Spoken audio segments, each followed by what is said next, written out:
Hello everyone, a very good day. I bid to the Tersik and my fellow group members Mohammad Zakwan, Nur Atikah and Nuryn Nabila. We are from Group 7 and today we would like to discuss the traditional view versus the modern view on the cost of quality.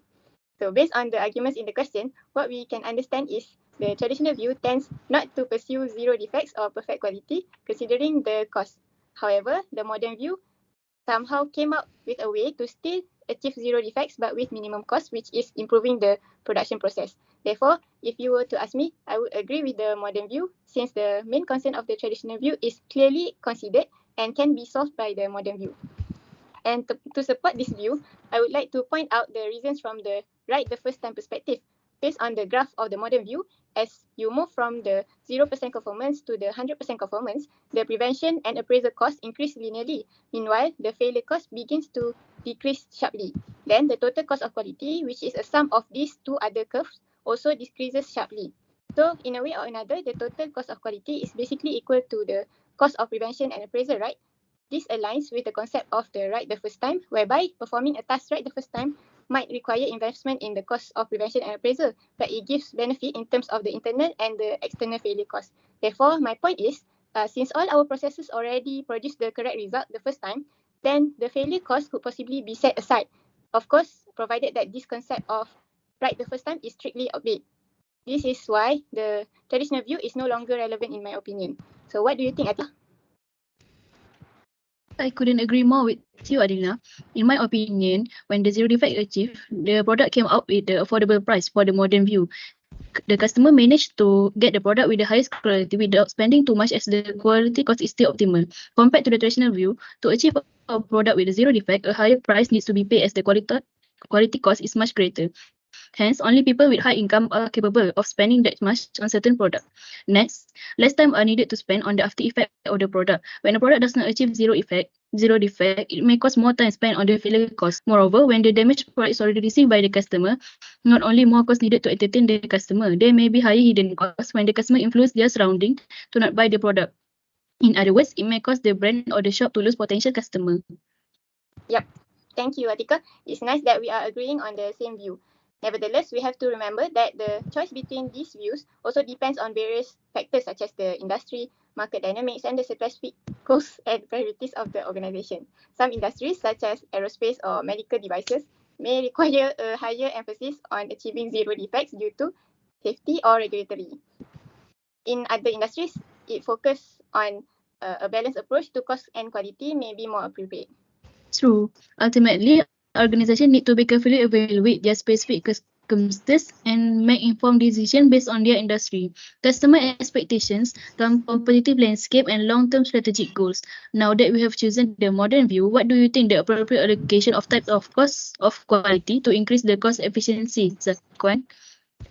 From my understanding, prevention costs are incurred to prevent defect from occurring in the first place. To increase cost efficiency, allocate resources toward preventive measures that have a high impact on reducing defect. This can include activities such as implementing effective supply quality management to ensure high quality inputs, utilizing statistical process control to monitor and control quality during production, and conducting risk assessment to identify and mitigate potential quality risks. By investing in preventive measure, organization can minimize the occurrence of defect, thereby reducing costs associated with failures and rework. And then appraisal costs are incurred to assess and monitor the quality of product or service. To increase cost efficiency in this area, it's essential to focus on effective and targeted appraisal activity. This can include utilizing advanced technology and automation for quality control and testing, conducting regular audit to ensure compliance with quality standards, and using statistical sampling technique to optimize the sample size for inspection. By optimizing appraisal activity, organization can ensure that quality is being assessed effectively while minimizing the cost associated with excessive or redundant inspection.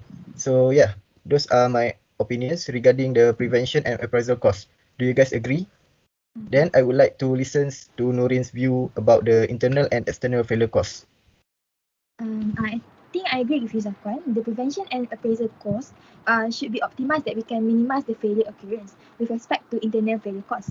To increase cost efficiency, efforts should be made to reduce internal failure costs through first, implement robust root cause analysis and corrective action processes to address underlying issues causing defects. Second, encourage employee involvement and empowerment to identify and address quality issue promptly.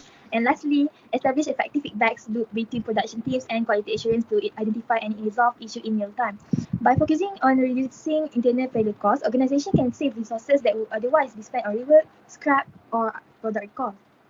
Moreover, external failure costs are also important in increasing cost efficiency. Some of the effort that should be made to minimize external failure costs include strengthen customer feedback mechanism to capture quality-related issues and address them promptly. Next, enhance post-sales support and customer service to ensure prompt resolution of quality complaints. And lastly, implement effective warranty management system to track and address product failures. By minimizing external failure costs, organization can reduce the financial impact of customer returns, warranty claims, and damage to their reputation. It is important to note that the specific allocation of quality costs will be vary depending on the nature of the industry, the organization, unique circumstance, and its strategic goal. Regular evaluation and adjustment of the allocation based on data, feedback, and continuous improvement effort are crucial to maintaining cost efficiency and improving overall quality performance. That is our view on the allocation of type of cost of qualities. So, do you guys have anything to add? No.